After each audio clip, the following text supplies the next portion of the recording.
All right, I'm glad to be joined on Bad Faith podcast today by Samar Al Bulushi, who is on faculty at UC Irvine. Her areas of research specialty are geopolitics, imperialism, militarism, policing, East Africa, the Horn of Africa, etc., which is really germane to what we're talking about today, which is Somalia, how we ended up there, and why we are upping our troops on the ground in the last couple of weeks. Welcome to the show, Professor. Hi, Briahna. It's great to be here with you today.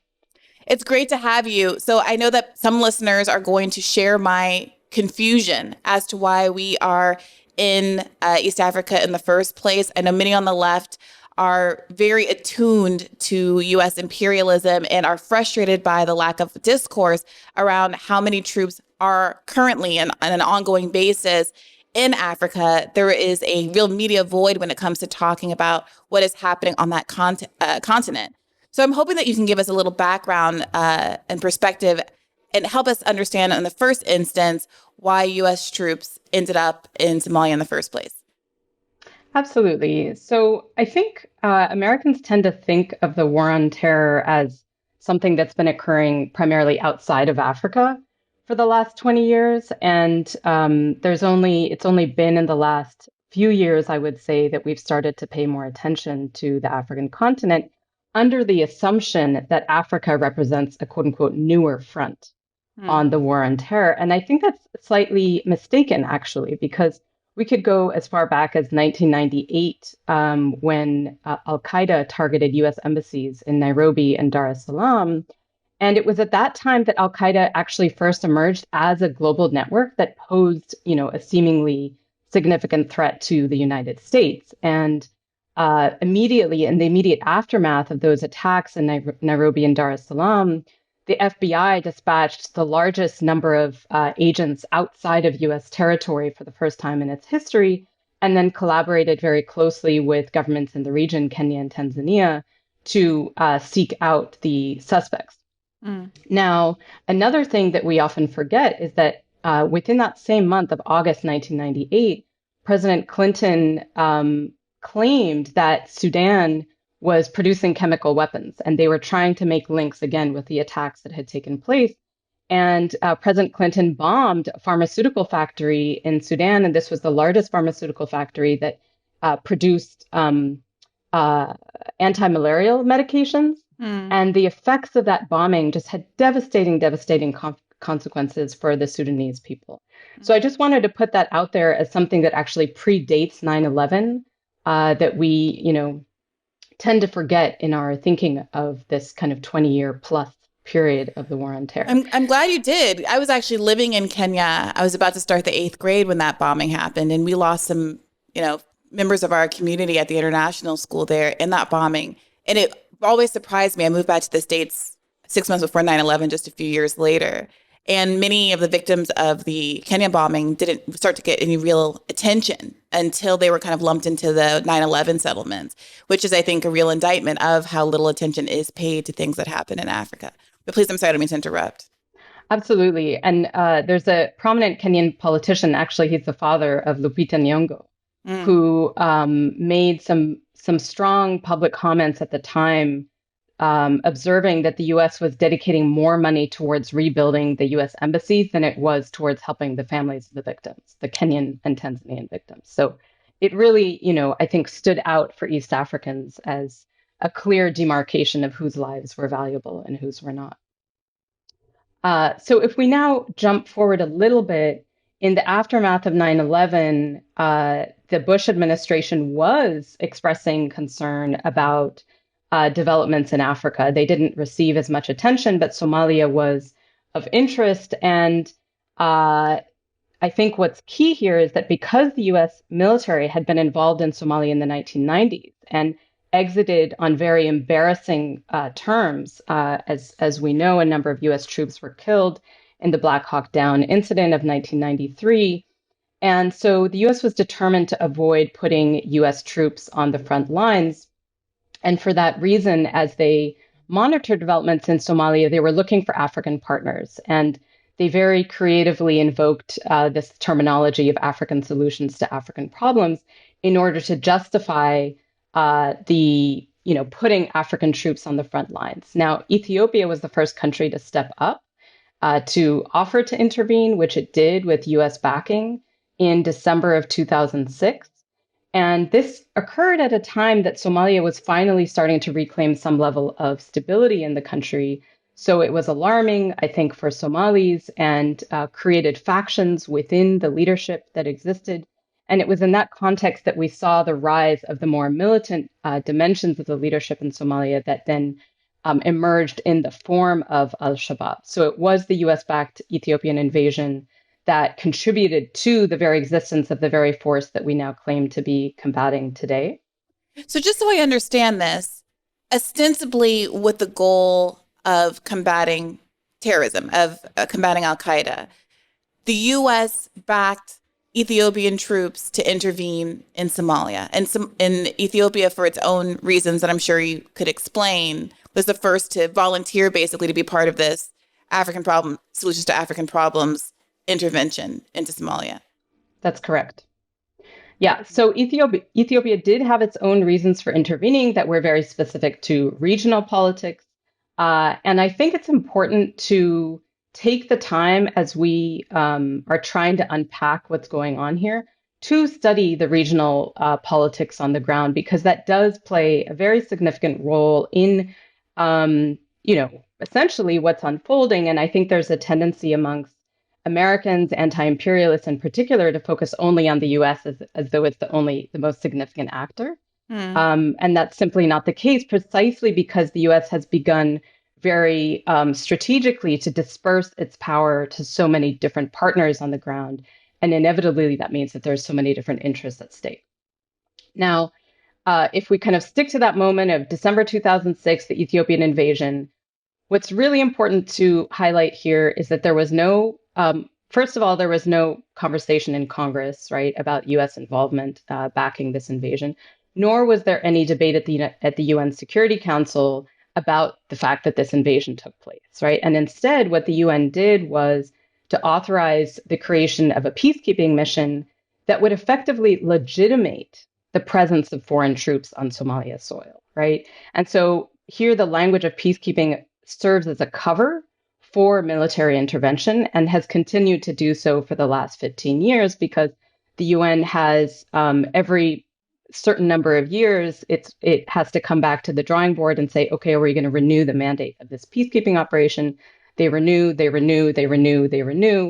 And then the most recent iteration of that renewal is to actually creatively rename the entire operation so that we're led to think that something has changed and that this 15-year period of military intervention is now coming to a close because they have the name they've come up with for this operation is now the African Union Transition Mission in Somalia, which is intended to make us to believe that these foreign troops are soon going to be leaving and handing over power to the government. I guess I'm still struggling with what the hook is. Obviously, not giving it any credibility necessary, but what was the stated justification for the Ethiopian invasion and the intervention in the first place? The stated justification was that there were Al-Qaeda elements operating in Somalia. Okay, right. But I'm sorry if this sounds deeply naive, but there being an existing terrorist group in a country does not seem to give rise to cause for a neighboring country that may or may not have its own investment in defeating that terrorist group from invading while fully funded and under the auspices, or partially funded at least, by the U.S. government. So, I think we just have to remind ourselves here of the utility of a boogeyman. At the time it was Al-Qaeda. Today it is, ISIS. And if you, as I wrote about last week in response to the Biden announcement that it would be redeploying troops, I think what we're seeing is that the military and the government more broadly has learned that if it simply repeats the idea of a threat often enough, that the American public will fall for it, that they'll believe it. And we saw that in the case of the buildup to Iraq, the invasion of Iraq in 2003, where the Bush administration just repeated the claim of chemical weapons, right? So I mean, it's shocking when you really do take the time to unpack, like, was there anything that really constituted a legitimate basis for intervention? And you find, in fact, no. What was the illegitimate reason then? Was there something else going on that we should understand geopolitically or in terms of a resource battle, et cetera, that you think was the real motivation for wanting Ethiopian troops in Somalia? So I think at the time, again, this is December 2006. And so within the US, there was talk of creating an African military command. Africom did not yet exist, right? But it was close to coming into fruition. And the basis, well, the unstated, set of interests that were underlying Africom were, in fact, ensuring continued US access to resources, namely oil, um, and being able to compete with emerging powers on the continent. Now, since that time, one, we've seen the growth of AFRICOM, right, in the sense that it doesn't have formal US military bases other than Djibouti. It primarily works with and operates from existing military bases across the continent. But in the meantime, we've seen the growing presence and role of actors like China, Russia, the Gulf states, Turkey, India, and others. And one might say that the US has placed so much emphasis on a military approach to dynamics in Africa that it has failed to compete with these rising powers in the economic realm. And so now it's now kind of having to play catch up and realizing that there's effectively very little it can do to compete with many of these governments that have been investing in infrastructure projects, energy projects, et cetera, et cetera. And so now it has become a self-fulfilling prophecy, right? Where the easiest and quickest solution to dilemmas as they arise is a military one. Okay, so I took you away from this narrative. It's 2006. That's right. So 2006 is when the Ethiopian troops invade. The UN then has to quickly offer some kind of a cover for the continued presence of these troops. And at that point, once the peacekeeping mission was authorized, we start to see roughly five different African states sending in their troops into Somalia. So those include Uganda, Djibouti, Burundi, Ethiopia was effectively allowed to stay. And then if we jump forward to 2011, I should state that it began as a very small force of roughly 1,600 troops. But as the years go by, these troops, okay, if we just kind of get to the very basic level of everyday operations, right? When they're on the ground, many of them are not getting paid. If we think about this like super complicated bureaucratic infrastructure in place that is in theory there to help get paid, they're still not getting their wages. Families back home are saying, where's the money? The troops are getting desperate. They're selling their arms on the black market. And so what we see is that some of those arms are ending up in the hands of Alshabab, and the violence increases. As the violence increases, then the UN says, well, it looks like we need more troops. And so gradually we see this small operation metastasize into a figure that then surpasses 20,000. At one point, it was 22,000 troops.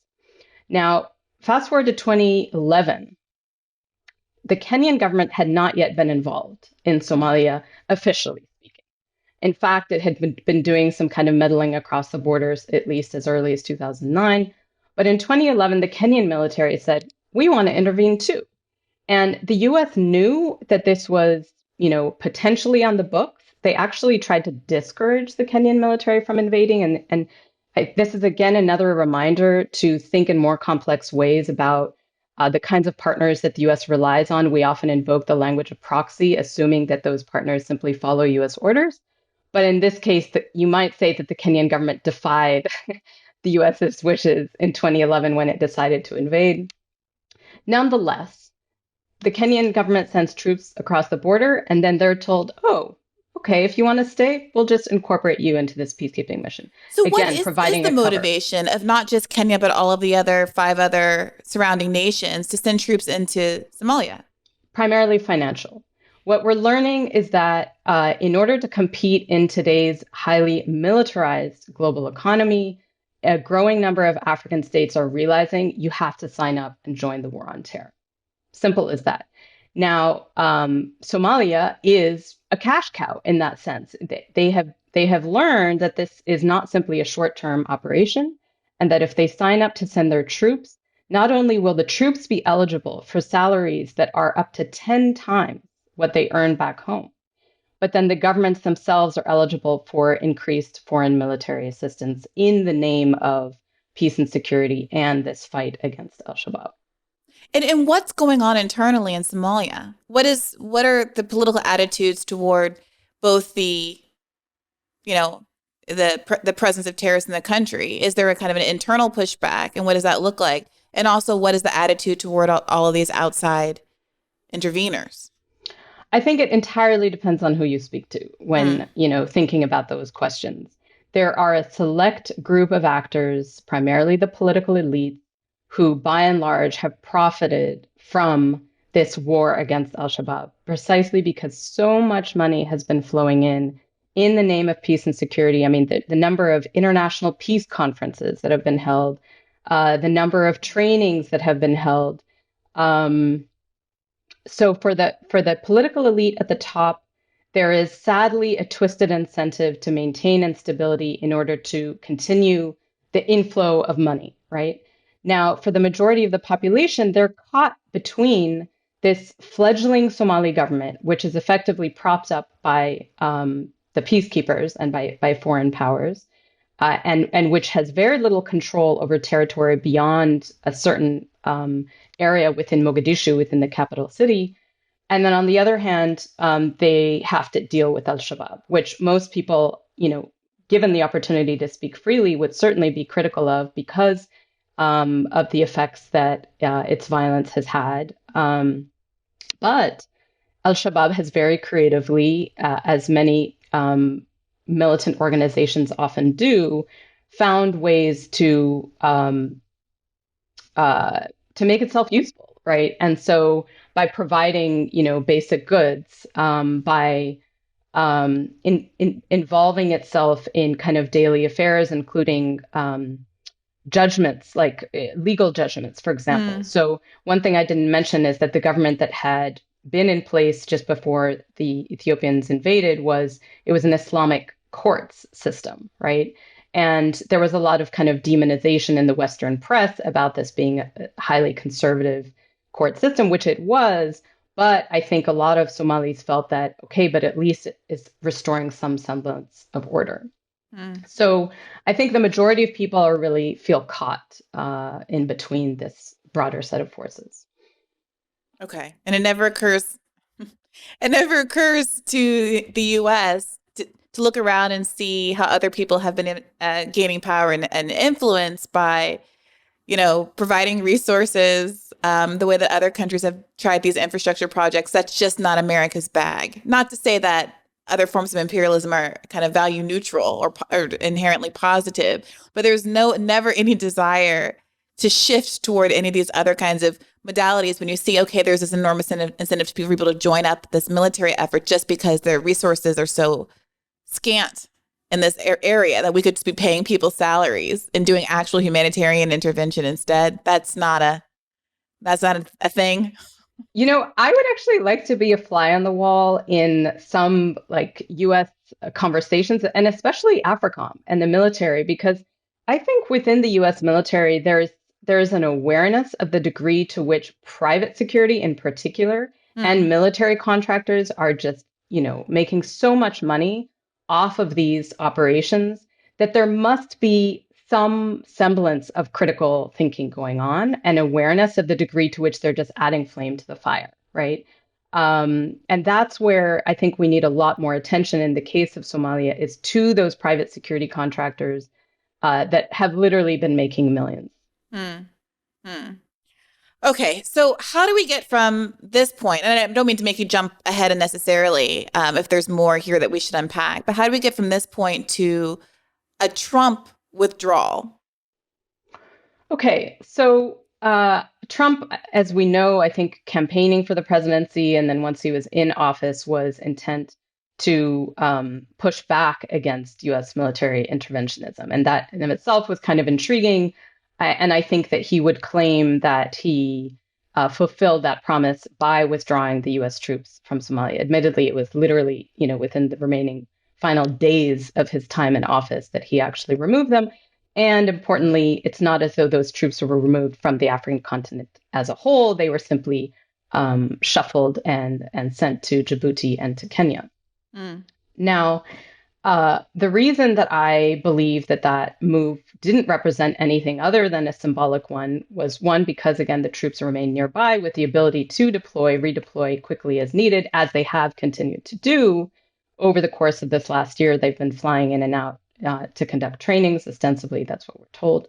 But the other reason that I see it as more symbolic is because the African troops, the 20,000 plus African troops, have remained on the ground, and they're the ones who are doing the bulk of the fighting. And I think the part that I didn't mention earlier when I mentioned this AMISOM, the African Union Mission for Somalia, is that its mandate, first of all, its mandate was never to protect civilians.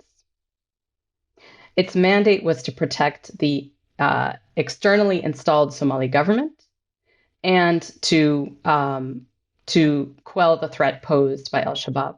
But gradually over the years, that mandate kind of expanded to explicitly include counterinsurgency operations. And so what we've seen is that they have had more forward operating roles. They're obviously putting themselves more in harm's way. More and more of the African troops are dying. And then the most recent iteration that was just passed by the UN Security Council 2 months ago was to effectively making it an explicit counterinsurgency force. It's more flexible, it's more agile, it's more mobile. Those are the terms that we're hearing coming out of the UN. So, yeah, go ahead. Well, I'm just curious, what does that look like on the ground? What are they doing? What were these 20,000 troops doing? What does it look like to be, defeating, engaging Al-Shabaab? So I have been wondering that myself ever since I've began to study and follow these developments, and I don't have a clear or definitive answer for you. I think on a day-to-day basis, for the most part, probably what most of them are doing are operating checkpoints, manning important locations that need to be secured. And then if and when they are engaging in an offensive mission, my guess is that the U.S. troops are just 2 steps behind. They're behind the scenes. They're the ones giving the orders. But beyond that, I don't know what to tell you. And I think that question of also just the kind of geographic spread is of interest to me, right? And how are you identifying these people? And who becomes a target? Is it someone who, is the equivalent of like a 18-year-old who joins up with an American gang because that's what you do and that's where the resources are and that's how you make money? Is there a way that this, even if you think the project is justified, is targeted or narrowly tailored in any way to be meaningful? Are you just creating more people who want to join up because there is the perception that they are being unfairly attacked by an outside source? I mean, I don't understand, especially in a country where the resources are scanty and the local politics are as opaque as they in all likelihood are, because that's the generalized attitude toward Africa. It just seems like such a ill-fated effort. Absolutely. I mean, the point about, are you creating incentives for young people to join this group, by targeting them, that I think is just a recurring question that so many of us have been revisiting over the years. And I should say that it's a question that extends beyond Somalia, right? And so one part that we haven't yet discussed is the fact that because there are these external neighboring African states that have now a true presence in Africa, what's happening back home in those countries, right? Mm. Um, and what we've seen is that governments like Kenya, which is where I have spent most of my time doing my research, have used the funds and have used the political support, right? Essentially the green light that they've been given to fight this war on terror, to create new policing bodies, anti-terror policing bodies that are also US trained and funded in order to go after quote unquote terrorists. And the effect has been an unprecedented rise of extrajudicial killings and disappearances, primarily of the Muslim population in Kenya. Um, I have focused on the coastal area and on Nairobi, where there's a growing number of Somalis who live there. And so, ironically, and this is what's just kind of mind blowing, among some of the people that I have spoken to in Kenya who have been on the receiving end of this targeted form of policing, there's discussion amongst themselves about fleeing to Somalia to Huh. escape the police violence in Kenya. So to your point, right? And they're not thinking about joining Al-Shabaab, but in their mind, they think to themselves, at least they won't stand out, as a Muslim. At least in Somalia, they're all Muslim, and it's just kind of equal opportunity targeting. It's awful. It's awful. Yeah, you're talking about, I mean, this is anecdotal. And again, this was like 20 plus years ago that I lived in Kenya. But I mean, we used to ride our bikes to school, and the international school is kind of nested in a coffee field. Um, and so our housing development was, it was like a dirt road through the coffee field. And one day I was home sick, so I wasn't there. But my dad and brother got bike jacked. And I remember when they called the police, to see if they could get their bikes back, they had to drive our car to the police station and pick the police up and basically drive them around on their rounds because they didn't even have the resources of the car. Do you know what I mean? And now we're talking about an environment where foreign money is going to be pouring in to people who have so few resources and have an expectation that they're going to be used in what kind of way that's actually effective when the basic infrastructure isn't there in the first instance. Exactly. Exactly. Huge amounts of money. And if we take the Kenyan context, it really also overlapped with the roughly the time when Ethiopia invaded Somalia, because a year later, Kenya had national presidential elections in which, as you know, I'm sure there was post-election violence that unfolded as there was a dispute over who had won. And all of the human rights organizations monitoring the situation at the time said, well, it appears that the police is most responsible for this violence. So what's the answer to that? Quote unquote, police reform. Now that has served Sounds as familiar. a cover, right? Right? Yeah. And so in Africa, though, that served as a cover for flooding policing institutions with money in the name of human rights, right? But effectively, practically speaking, it's been used for counterinsurgency purposes. Yeah. Okay. All right. I'm sorry. I feel like I keep interrupting you. You were talking about the Trump withdrawal being superficial and kind of in name only because all of the troops were still around in surrounding areas and surrounding countries ready to deploy. And in fact, they were regularly deployed, quote, as needed, whatever those needs were. Right. Right. So maybe then we can jump to the present day when Biden announced this last week that he would be redeploying U.S. troops to Somalia and effectively maintaining Trump's quote unquote hybrid approach to drone warfare. Now, I didn't mention that under Trump, drone strikes increased dramatically to a number that exceeded within like a 4 or 5, 6 month period. It exceeded the number of drone strikes that had occurred under Bush and Obama combined. So the numbers were just staggering. And I think, and just to explain, I think the context in which that was able to occur, effectively what Trump did was institute war zone targeting rules for a country that the US had never actually declared war against. And in doing so, it gave the military discretionary authority to launch drone strikes without getting permission from the White House. Now, Biden, when he came into office, gave us the impression, as part of his supposed commitment to ending endless war, that he would be conducting a review of that policy. And we were kind of kept waiting for a year. Everybody was wondering, okay, so what's Biden's policy when it comes to drone strikes in these like non-official war zones?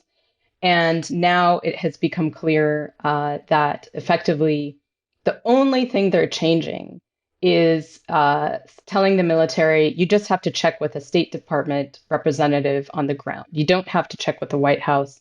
So by and large, the military still has discretionary authority to launch drone strikes. And so that I think is incredibly worrying for what lies ahead. Also, okay, what are the drones striking? Sorry, I shouldn't laugh. I feel like I can't tell if obviously I'm deeply naive about all of this. This is why I'm so glad to have you here answering my questions. But also, I feel like maybe my question, it is also an indictment of the broader media environment that these kind of really basic questions aren't kind of front of mind and being openly discussed and critiqued in the political discourse. Exactly. So, I think, okay, there's the question of what we're told, right? And then there's the question of what we do and do not know, and therefore can find a way to contest what we're told.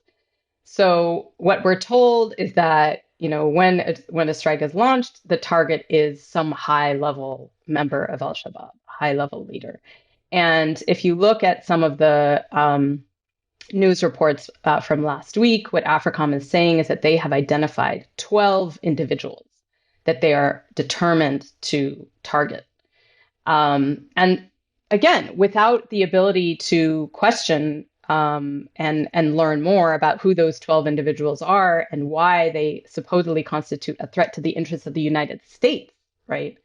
Then we're just left to trust what the military tells us. And what's also, I think, rarely talked about is how difficult it is for journalists to go and do investigative reporting in Somalia, right? And the conditions are so complex that inevitably, as a journalist, you're forced to rely on some of the very entities that, in theory, you would want to be, scrutinizing and critiquing, right? And so that is a real gaping hole, I think, that we have so little critical information coming out of the country. It's also just such a goofy, pretext. The idea, let's say, obviously there's a growing rise of white supremacist groups in the United States. So let's say hypothetically, I wanted to, we don't on paper do extrajudicial killings locally, but let's say on paper I said, oh, here's 12, the FBI says here's 12 white supremacists, let's round them up. The idea that that's going to end white supremacy or be like a meaningful blow to any of these groups that are organizing in the way that they are.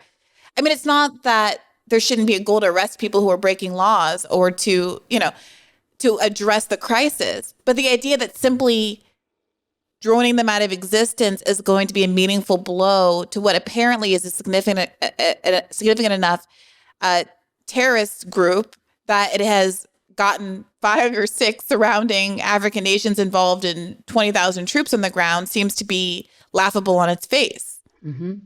So I think the way in which you're drawing attention to the absurdity of this by drawing a parallel to the US context is so important. And I think we have to ask, why is it that we're not asking those questions when it comes to the African context? And this is where race comes into play, right? Like the degree to which the continent is so fundamentally seen as, the quintessential other of the global order, right? Like it is just so far removed from supposed civilization in the eyes of most Americans that, of course, there's some crazy fundamentalists out there that need to be killed, right? We wouldn't think twice to ask, well, actually, tell us more. And then you add the element. Primarily the way in which Africa is racialized is through the lens of Blackness, right? Mm. But then you add the element of Islam, Mm-hmm. right, which so many Americans have been hearing, and have racialized kind of associations with. Then the combination of those two is a very potent mix, right, in terms of just a complete breakdown and readiness to question and to scrutinize. Okay, so here we are. Joe Biden has basically represented himself in some ways as someone who's going to reevaluate some of Trump era policies, previous policies, and ostensibly draw down. He did in Afghanistan with very high public support, very low support among the media and kind of military establishment for obvious reasons. Here, he seems to be doing the opposite thing. And what, even though it's a largely superficial change in terms of what has actually been going on previously, said, okay, we're going to put more troops back on the ground. What motivates that kind of choice? And I was asking you this when you were on Rising last week. Why do the politically unpopular thing and say, we're going to put more troops on the ground and get a bunch of headlines about it? If the constructively, there wasn't much difference to the status quo. So my assessment of this is that it's a very short-sighted move that is primarily responding to pressure from Africa. I don't think the U.S. Government over the last 10, 15 years has had much of an Africa strategy at all, other than a military one. And I think they're scrambling. I think they're really scrambling and being told that if we don't have eyes on the ground, which again, somehow the assumption is that can only be done through the military, then we're going to be losing out to our competitors. And again, as I mentioned, the growing role of Russia, China, India, Turkey, and the Gulf states is something of concern. And the US has effectively become irrelevant for a lot of countries other than on the question of security, right? And so I think there's a sense of panic within the Biden administration. And that panic is leading to what you can't even really call strategy, because it's very hard for me to think that very much thought has gone into this. Well, has there been any response from many of these other governments that have been taking a different approach in Africa? I mean, has there been, to the extent that China or Turkey or any of the Gulf states are involved in Somalia, have there been rumblings, reportings, criticisms, commentary about the US's ongoing role? Not really, nothing public to my knowledge. And this is where I think there's a lot of dancing that goes on between these different governments, including the US, right? Because the UAE and Qatar have been increasingly involved in Somalia, funding different factions on the ground. And so that inevitably has contributed to more instability. And I've wondered to myself, at least publicly, I haven't seen the US criticize either one of these governments, right, for their meddling on the ground. And ostensibly, there are reasons for that are many, right? The U.S. has many different sets of interests vis-a-vis Qatar and the UAE that it has to balance when it makes a decision about whether to say something, and presumably vice versa, right? So when those other governments are assessing the U.S. role, they have to factor in a number of things. But I should say that those other governments, too, are involved on the security angle, right? And many of them themselves have set up military bases in the Horn. And so it's not as though they're not also playing that game. They are. It's just that they've been more effective on the economic front as well. So when we talk about the kind of resource interests of the United States, it's not necessarily we want Somali oil. It is potentially that we are all involved in these proxy relationships with other players in the Gulf.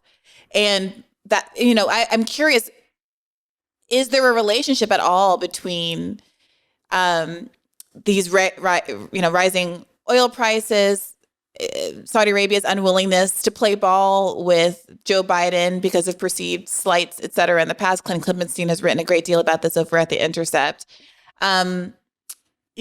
Is that playing a role potentially? Is there any relationship between this escalation and the U.S.'s oil interest in the ongoing conflict and sanctions in Russia and how that's playing out with some of these Gulf states?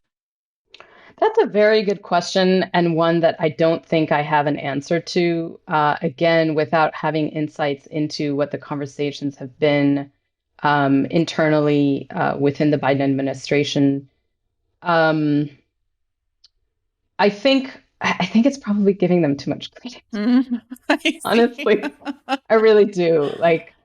Um, yeah, I think that's assuming that they're thinking in kind of long-term ways. But uh, the U.S. is, I mean, they are thinking about oil supplies, and there is growing pressure on other countries on the continent to either ramp up or quickly begin oil production. So Mozambique and Tanzania are two examples, and Mozambique is a place that we are going to start hearing more about, sadly, for the wrong reasons.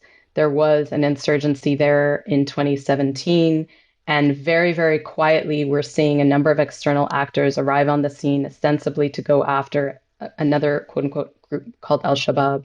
And the US is quietly increasing its presence in nearby countries like Zambia, the military is.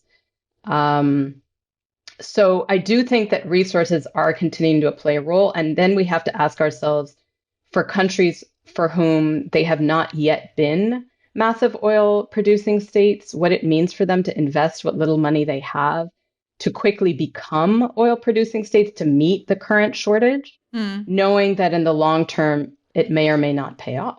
Right. Maybe this is another one of these naive questions. But what does Al-Shabaab ostensibly want?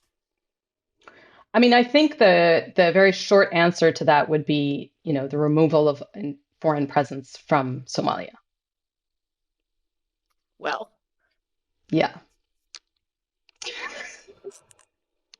okay, so I mean, okay, so this leads me into, I guess, the big question, which is the anti-interventionist left often gets criticized for a lack of pragmatism, let's say, and it's told, well, you just are kind of isolationist and are indifferent to the fact that whether or not you liked it, the U.S. has induced reliance from all of these countries through its military presence, and then if you were to withdraw all of a sudden, it would throw the country into chaos, put people at risk, threaten lives, and that blood would then be on America's hands because it's already intervened. So, what do you think? I mean, how would you respond to that in the case of Somalia? And what do you think would be a kind of a credible, um, humane, anti-interventionist left response in terms of like what demand should a credible anti-interventionist left be making in the context of Somalia? Yeah. So, I mean, I think that the answer to the first question of, oh, things would get worse if we left, right? The kind of um, super simplistic and entirely unfounded claim, because all we have to do is look at other places where, much like Somalia, the growing role of the U.S. has only increased instability on the ground. And it's not only the growing role of the U.S., but its reliance on so many different actors to uphold and sustain its military project on the ground that you simply cannot control or keep track of all the different interests that inevitably come into conflict, right? And therefore breed further instability. Um, so let's say we withdraw, right? Then what would be the kind of next step? I think that is a hugely important question that we often lose sight of. In all of this talk about ending endless war, we forget about the more mundane, seemingly benign forms of power that also contribute to the very problems that we claim to be wanting to address. And so by that, I mean, you know, uh, the aid infrastructure, right? International financial institutions that only further indebt the very governments that we seemingly publicly claim to be empowering, through structural adjustment programs, for example, that force them to cut public spending on education, on healthcare, et cetera. And then you have the aid industry, which itself is very much kind of caught up in the discourse of security, and that has enabled like new forms of surveillance, that has dissuaded public debate and gradually we're seeing a shrinking of the ability to dissent in so many countries across the continent. So it's a really tough question. It's not an easy one to answer without, an openness to fundamentally rethinking how the U.S. engages in the world. Yeah. And it sounds like that's not really on the table right now. It's not, but we do have to wonder whether we'll be forced to do some rethinking. And I'm thinking of the wave of military coups that have taken place across the continent. Amy Niang has written a really provocative piece that was initially published in the Review of African Political Economy and then picked up by the Monthly Review, I think. And in that piece, she says that, the number of people in these African states where coups have taken place who have celebrated the coups should give us pause.